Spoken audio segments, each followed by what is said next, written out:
Okay, so they took it out of our mouth. That's those pictures right there. Laolu Akande joins us this morning. Good morning. Thank you for coming on today. Good morning. So that image has circulated about the president in South Africa when the Mr. Ramaphosa had passed, after shaking those in front row, and President Tinubu was behind, and they didn't see any exchange. That's what a lot of people saw. But up until, maybe later yesterday and just now, for those who may have seen that, those images which we eventually saw him.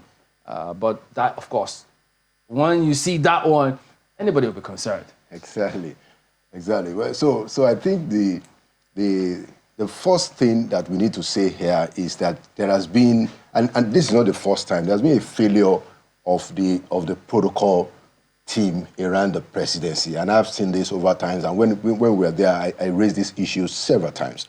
Now, look, in a gathering of African presidents, there is no way that you sit the Nigerian president at the back.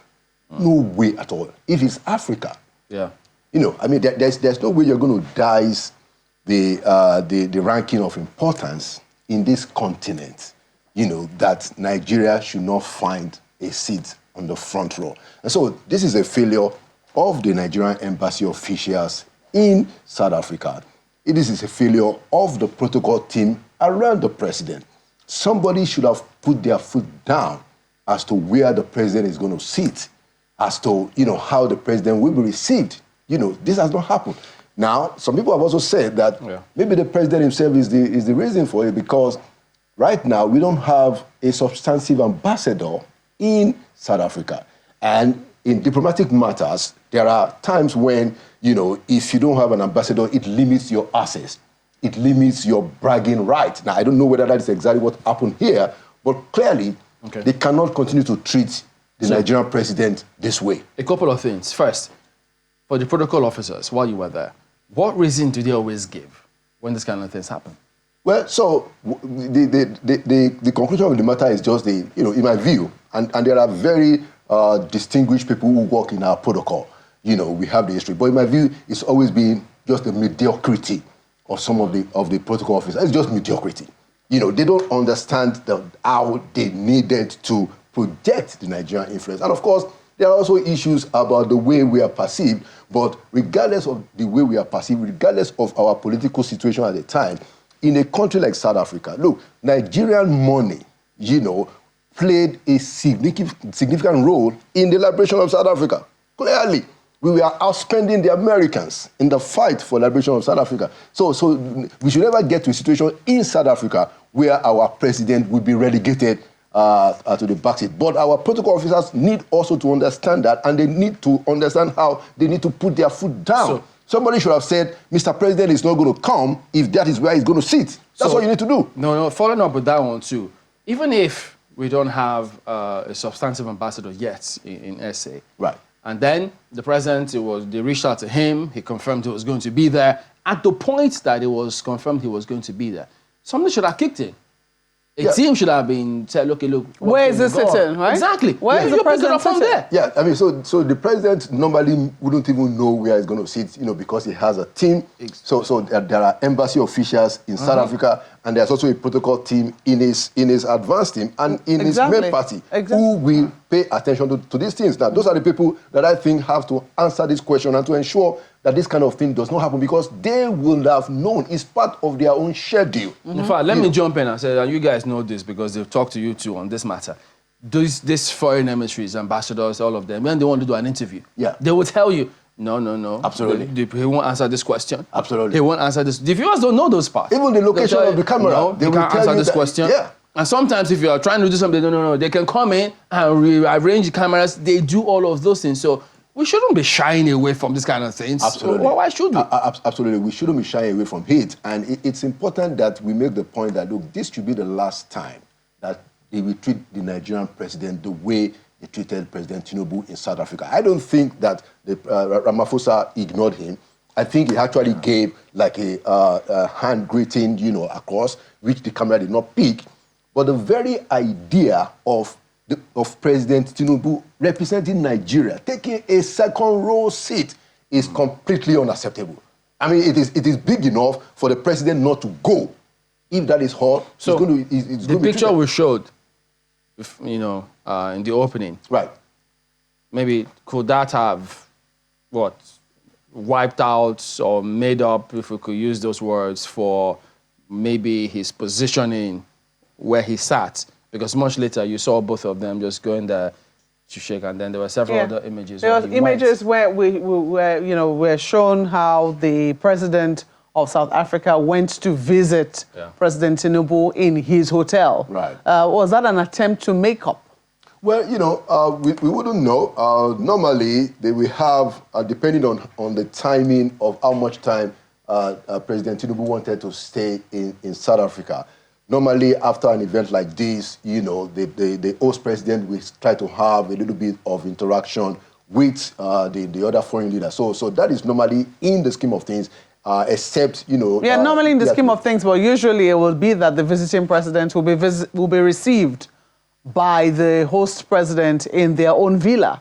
Isn't that correct? I mean, so this show of the president of South Africa going to the hotel where President Tinubu is staying at to visit him, was that an attempt to make up and to say, oh, we don't hold Nigeria in such low regard? Oh, what precisely do you think is the reason for that? It's not impossible that is the case, but I've also witnessed instances where at such inaugurations, you will find the host president going to meet visiting heads of states in their hotels. I've seen that happen in the past. But it's not impossible that maybe somebody then put their feet down and then he chose to do that. But I can't say specifically what happened on this occasion. But there are times when, even at inaugurations like that, the host president will go to the hotel rooms. Yeah, are we being petty? Because we do know that, when it comes to arrangement, some people will sit in front, some people will sit at the next row. And I've looked at the people who were on the front row there. I don't know them. It's possible that, maybe President Ramaphosa himself had, preferences, etc. Do you think that we're being petty by, raising this issue that, our president was sitting on the front row, he didn't reach our president? Is that being petty? Absolutely not. Everything that you do is a projection of your power or the weakness of it. You will never find an American president, even the American vice president in that setting, nobody will dare to put him anywhere except in the front. Clearly. And the Americans would have insisted ahead that this is what's going to happen. So we're not being petty. This is our president. The president is a collective representation of who we are and our essence. So you can't say that, look, I just want to be humble, put me at the back seat. No. There's no such thing. You don't just represent. There's no humility in international relations. Yeah. Your humility is not defined by your willingness to take that kind of, treatment. And that's why I said that, look, if it's a gathering of African leaders, maybe at the United Nations where you have the whole world, maybe you can take second row, third row. But in a gathering of African, at a time when President Tinubu is the chairman of ECOWAS, I mean, what are we talking about? It's completely unacceptable. In fact, don't go too far. Look at the reaction of Nigerians. That just tells you, it speaks volumes. Clearly. They say, no, wait a minute. What are you not shaking? So that is an expectation already. It is. You can't fall short of that. Absolutely. Let alone you being there, you then need to make sure, look, but interestingly, the reaction of Nigerians wasn't so much that the president was sitting on the second row. I mean, that came as an afterthought. The part too heavy to deal with. It was the fact that it seemed like the president had ignored our president in the scheme of things, in the greetings. Yeah. It was on second look and maybe a closer look and closer scrutiny that we now realize, the president is even sitting on the second row. Right. But that initial, will I say, is it miss? That the appearance, it seemed like as if the president did not greet our president. That's where it seemed like, things were a bit off. And that is why, you will see that in many instances, the people who are the heads of the protocol team of the president, they are normally ambassadors or retired ambassadors, so that they themselves have the clout to put their feet down, because this is an ambassador. And the guy that we have there right now is also an ambassador. So I mean, he should also understand that he needs to put his foot down before the president departs. the country. That look, what is going to happen? What is his sitting arrangement? He has the experience. He's a very well qualified guy. But we need to project these things, and they need to tell the president that look, I don't think that you should go for this event because I am not satisfied with the sitting arrangement. It's as simple as that. This is an inauguration. Yes, of course, the leaders are going to be there so they can have their chit-chats and, quite a number of things can be discussed, within 2-3 minutes. Oh, this is the matter that we're trying to do with your country. So that opportunity is there. But hey, if you're going to disrespect my country, if you're not going to give me my place, which I have had, especially in South Africa, I could well say, you know what, I'll just send somebody else. In spite of the president arriving in South Africa, that could also still happen? Oh, well, no, that's what I'm saying, that it should, this thing should have been sorted before the president leaves. Yeah. That's my point. Yeah. Because, it's easy. The president's already there. So, if the president got there and, that was not the situation, maybe he's already been confirmed that it was a second place role that we were going to be sitting on.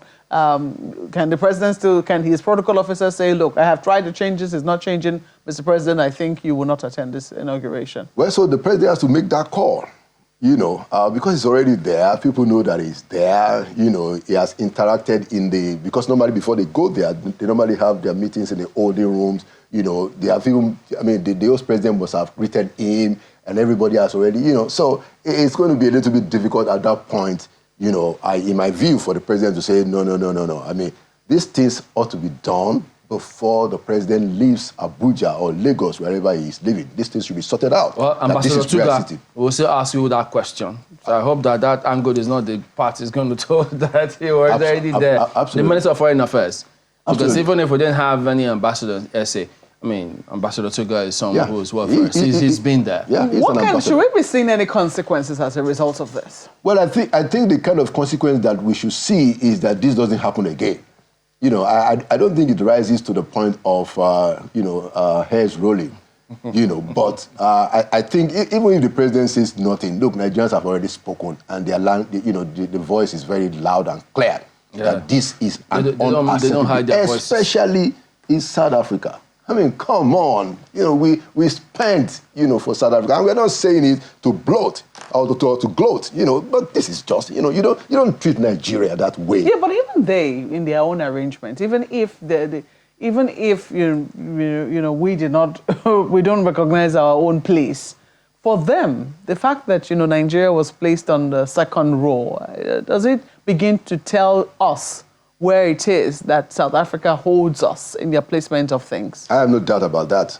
Because, look, these things are done deliberately. So this is not something that, it's just chance, put that person here. No. All these things are done deliberately. And I know the South Africans, they plan, So it was a deliberate, in my view, I'm going to say that, it was a deliberate thing that this is where Nigeria is going to sit. I don't think that they are using space in the front. With due respect, we are on national TV. You go ask, who are the other leaders that are sitting in front that Nigeria's president, in the matter of South Africa, shouldn't be sitting in the front? It's not impossible that they knew what they were doing. And it's not acceptable. And it's important that we make that point very clearly, that we cannot, and we wouldn't be accepting that kind of treatment. Even if you say it's an error, please, we don't want that kind of error again. And that's the kind of consequence that we want. We don't want these kind of things happening again. The foreign minister should get on it. The point I'm trying to make is that, the fact that our own, reputation or the esteem in which a country like South Africa will hold Nigeria, looking at just how much of a role we played in the apartheid struggle, shouldn't it worry us that what exactly is happening here? Especially from the part of South Africa, if you're the host of a country and you're looking at countries who supported you, who've been there for you, and you decide that this is how you're going to place some countries, shouldn't we be asking questions? Well, that there are also other underlying issues in our relationship with South Africa. There's the issue of the xenophobia. There's the issue of how they treat some of our people, and they say the way our people behave. So that is actually an issue that is still alive, that is being sorted out, I imagine, diplomatically between both nations. So the relationship is the kind that, both parties are trying to manage very gingerly. Look at what happened to MTN, over what they were supposed to pay in taxes and all of that back and forth.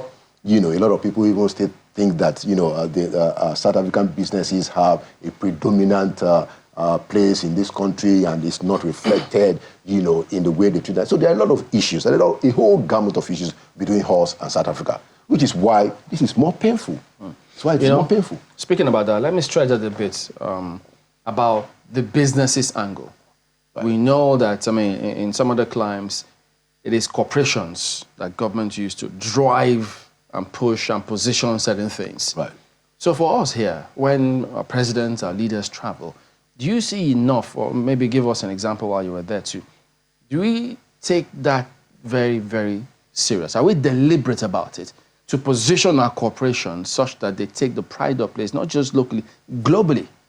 Well, I know that, there are efforts, that are being made. Clearly, like I said, we have very distinguished people in our foreign service, tested, and some of the best, even though there's quite a bit of mediocrity also.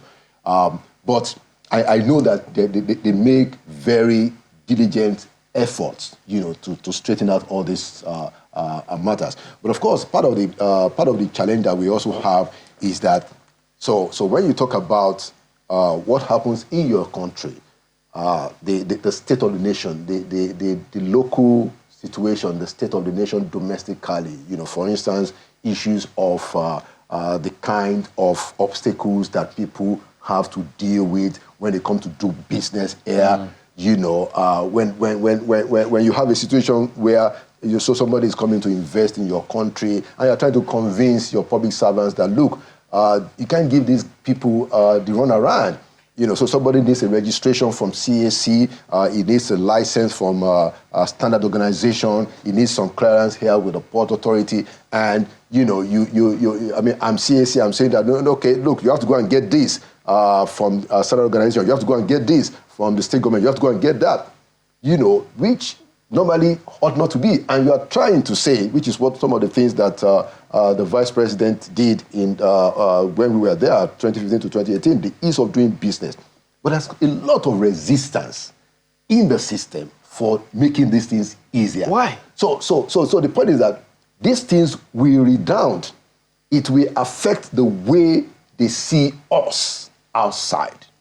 So that is part of what we should understand, that when we are trying to do these things, it's also because it does have an implication on our reputation. Well, as the question of why, it's just the system, resisting change. I like the angle of your answer. But when Chairman was asking the question about corporations and how, countries use their corporations to also further their international interests, I was just wondering which corporations are we going to use to further our own interests? Isn't that a bit worrisome that, as far as we are concerned, we continue to project ourselves as a market? The fact that we do not exactly have, businesses outside of this country that we can say, oh, we're pushing forward, we want to open further frontiers for them. Is that something that is of concern to you? Marpo, it will surprise you that indeed we have. Corporations? We have, do you want to give us so you have banks. I just want to face my banks? No, yeah, we have banks that are, that have offices outside Nigeria, especially in Africa. And we have people like Dangote, opening plants, cement plants in Zambia, in Senegal. But you see, there are even a lot of resistance. I was there when Dangote opened the cement in Zambia. And I was told that in Senegal, and I'm going to say this because I don't speak for Dangote, I speak for public interest. I was told that there were resistance in Senegal, to have, a plant there by Nigeria. So there are always this kind of contention. So it's not that Nigerians are not, pushing. Nigerians are pushing. Yes, we can do better, clearly, but it's not that we're not pushing. But there is resistance. I think because of our strength. At times, our numbers intimidate other people. Ayo. Thank you, Malpe. I was just recalling, Mr. Akande, one interview that the Dangote that you are talking about, Alhaji Aliko Dangote that you are talking about, had recently, talking about the difficulty and the attempts from the West, according to him, to put down the efforts that were being made to, achieve the feat of arguably one of the world's biggest refineries on the Nigerian soil. And the fact that, we also looking back into the questions that Malpo and Jimilin have asked you about how come we don't have these things by ourselves. Isn't it a little troubling that we got to a point where it seemed like he said there were attempts from the West to frustrate the project? Is it that by ourselves it's impossible to achieve these feats without necessarily looking out of the country, given the capacity that we have, given the potential, and given the opportunity we have to achieve these things? What are the inhibitions? Well, so the way I see it is that, so this is business, and in business there is competition. So when Alhaji Aliko Dangote was talking about the frustrations that he had to suffer, in fact, he gave the example, just to back up what you said, he gave the example of a meeting that he had with the former Minister of Energy of Saudi Arabia, Khalid Al-Falih, who told him point blank that, look, don't do that because it's a lot of trouble. So not only from the international finance capital, especially Western countries, but even from the Saudis, there was resistance because it's a competition. Now, many of the people and the countries that will be buying from Dangote refineries, guess what? They are buying from somebody outside Africa now. So Dangote has opened up a competition that makes it easier for at least countries in Africa to take their refined oil right here in Africa. So people will see that and say that, look, we need to stop this. And he made a point that, look, nobody is going to industrialize your country for you. You will have to do it yourself. Your people themselves will have to do it. And they're going to do it facing a lot of resistance and a lot of pushback because other people's interests are at stake. Also goes back to the question of whether or not we're even ready to support our own. Glad to know that the aviation minister recently supported the effort of Air Peace to fly, into Europe and the rest of that, and the challenges that they also helped the private organization to forestall. Going back to the question, I think it was Malcolm that mentioned that, look, how come we don't have these corporations? We know that governments all over the world support their private investors in their countries to produce and export so that they can earn what we could call foreign exchange. In Nigeria, for instance, I'm aware, it's something in public domain, that an innocent, for instance, supplied military-grade vehicles to countries like Sierra Leone and a number of others in Africa. I don't know whether there are others from other parts of the world. But rather than do that, I don't know if we also do, patronize such organizations. Well, even the one that the federal government owns, I'm not sure it has the capacity to do produce the kinds of things that it needs. So it goes back to whether or not we're even ready to support our own, to build these kinds of things, because Mr. Dangote will also still tell you the challenges he had even from within Nigeria itself. Yeah, you're very right. We need to do more. We need to be more aggressive as a nation, as a government, to throw our weight behind our people. But of course, there is, like I said to you, so the vice president was there, in Zambia, and I think Dangote is benefiting, reasonably from, government support, because it will need a lot of government support to even continue, because the pushback and the threats will not end, because that's the nature of the business, But we have to do more. We have to do more. We have to put more resources in terms of political, diplomatic resources of the country behind some of these people that are manufacturing. And that is why, for instance, what the National Assembly did when they chose to procure, that number of SUVs, from outside the country, when they could have taken a strategic decision just to show that, look, this guy in Innocent or the other, local makers, we want to support them. And that itself sends a signal, abroad, how you take your own manufacturers seriously. So what's the inhibition? And many people believe. Yeah, my apologies. What's the inhibition? In the 70s, the Gowon government made it clear that it's either Peugeot or nothing else because they had a plant here in Nigeria. And there was a time that Volkswagen also had a plant here in Nigeria. So what's the inhibition? Is there a policy that needs to come up, and from whom? Because if there was such a policy, I don't see how any government or any agency or any arm of government would decide that would rather go directly against whatever the policy is. Do you see a need for us to come up with such a policy again? And who should initiate it? Yeah, so good question. So the inhibition, in my view, is attitudinal. It's just our attitude. Just not paying enough attention to the long-term impact of some of these things.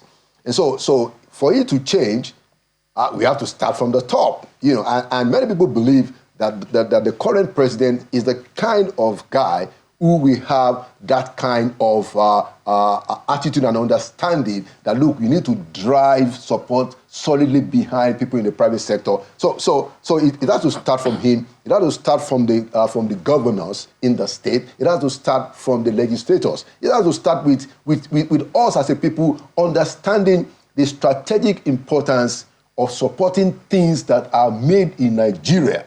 And then the message we go abroad. All right, thank you very much indeed, Laolu Akande, former presidential aide. But just before we go, let's take a look at some messages from you. Magnus Onyike, about the Rivers matter, you say, thank you, Chamberlain, for that question to the lawyer. Within your time in 8 years as head of service, was there no time you had caretaker committee, which is what I did ask him. He says it threw him off balance, that he had to adjust his seat while stammering his illogical response. Well, Oka Ibo says this one, Barrister George has not hidden his bias on the issues in Rivers. Now, if the Constitution is against caretaker committees, is it in support of elongation of tenure at the local government areas? No. The best thing now is for all of them to honor Rivers and accept to make peace. All right, so there you go. That is the show today. We do thank you all for watching. We'll see you again tomorrow. I'm Chamberlain, so have yourselves a very good day. Indeed. Thank you so much for watching. I'm Maokbe Ogun Yusuf. Just in case you're wondering whether there's so many others on Sunrise Daily Now on X, go check them out. I am Akande. Enjoy the rest of your day.